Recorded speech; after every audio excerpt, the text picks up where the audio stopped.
3.5 शक्तिपीठांपैकी एक असणारे कोल्हापूरचे अंबाबाई मंदिर. सध्या सुरू असणारा पवित्राचा श्रावण महिना, या महिन्यामध्ये धार्मिक सोहळे व्रतवैकल्यांना अधिक महत्त्व दिलं जातं. तसेच या महिन्यामध्ये देवदर्शनही मोठ्या प्रमाणात केले जाते.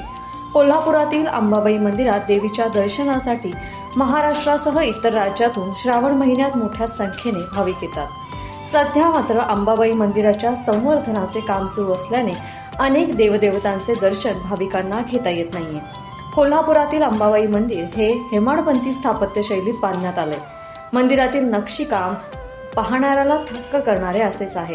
तसेच या मंदिरामध्ये अंबाबाई देवीच्या गाभाऱ्याच्या वरील बाजूस मातृलिंगाचं मंदिर आहे. या मातृलिंगाचं दर्शन भाविकांना वर्षातून फक्त 3 वेळाच होतं. परंतु यंदाच्या वर्षी या मातृलिंगाचे दर्शन होत नसल्याने भाविकांचा हिरमोड झालाय. मातृलिंगाचं दर्शन श्रावण सोमवार, वैकुंठ चतुर्थी आणि महाशिवरात्री असे वर्षातून 3 वेळाच भाविकांसाठी खुले केले जाते. मात्र यंदा मंदिर दर्शनासाठी बंद असून त्याची पूजा अर्चाही बंद करण्यात आलेली आहे. खरं तर अंबाबाई मंदिर हे त्रिकूट प्रासाद म्हणून ओळखलं जातं. या मंदिरात महाकाली, अंबाबाई आणि महासरस्वती या 3 मुख्य देवता आहेत. तसेच सन्मुख गणेश आणि मातृलिंग असे देवता पंचायतन आहे. कोणतेही धार्मिक विधी हे या 5 देवतांशी संबंधित असतात. इतकंच नाही तर अंबाबाई देवीची नित्य आरती सुद्धा या 5ही देवतांकडे परंपरेनुसार नेली जाते. मात्र सध्या संवर्धन प्रक्रियेमुळे महाकाली, महासरस्वती आणि मातृलिंग यांचे श्रावण महिन्यात सर्व धार्मिक विधी धर्मशास्त्राप्रमाणे पार पडत नसल्याचं समोर आले. त्यामुळे सध्या अंबाबाई दर्शनासाठी मंदिरात येणाऱ्या भाविकांना कुलूपबंद अवस्थेतील दृश्य पाहावयास मिळते. या मंदिरातील महासरस्वती आणि महाकाली यांचं नेमकं महत्व काय आहे हे थोडक्यात जाणून घेऊयात. करवीर निवासिनी श्री महालक्ष्मीचं मंदिर म्हणजे त्रिकूट प्रासाद या नावानं ओळखलं जातं. 3 प्रमुख देवता आणि 2 परिवार देवता अशा देवता पंचायतन असलेलं हे मंदिर. आणि या मंदिरामध्ये प्राचीन काळापासून या 5ही देवतांची एकसारख्या महत्वानं पूजा करण्याची परंपरा आपल्याला पाहायला मिळते. या 5 देवता म्हणजे मुख्य देवता करवीर निवासिनी महालक्ष्मी, महाकाली आणि महासरस्वती. महाकाली आणि महासरस्वती या 2 देवतांचं मंदिर सुद्धा स्वतंत्र आहे.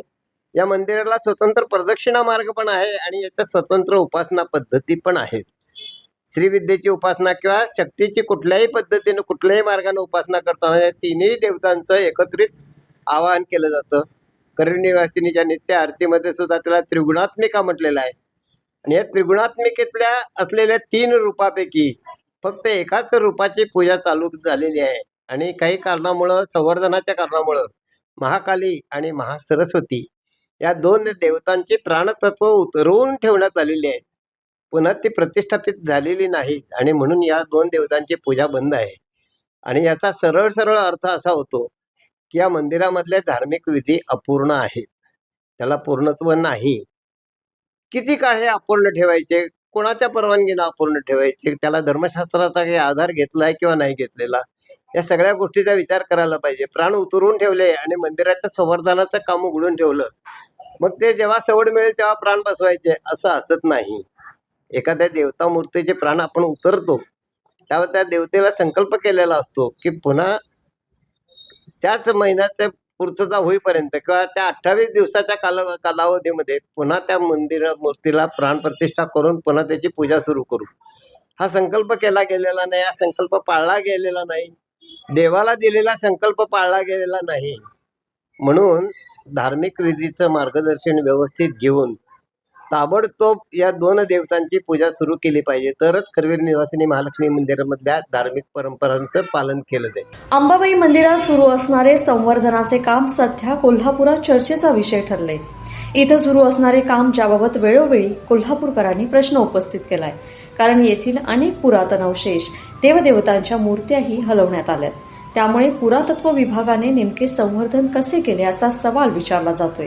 तसेच अंबाबाई जतन आणि संवर्धनाच्या कामाबाबत आता न्यायालयीन लढाई देखील सुरू झाली. त्यामुळे अंबाबाई मंदिरात येणाऱ्या भाविकांना सर्व देवदेवतांचं दर्शन कधी होणार हा प्रश्न अजूनही अनुत्तरितच आहे. या संवर्धनाच्या कामाबाबत पश्चिम महाराष्ट्र देवस्थान समितीचे सचिव आणि पुरातत्व विभागाच्या अधिकाऱ्यांना संपर्क साधला असता त्यांनी यावरती कोणतीही प्रतिक्रिया याबाबत दिलेली नाही. लोकमत .com साठी कोल्हापूरहून मी दुर्वा दळवी.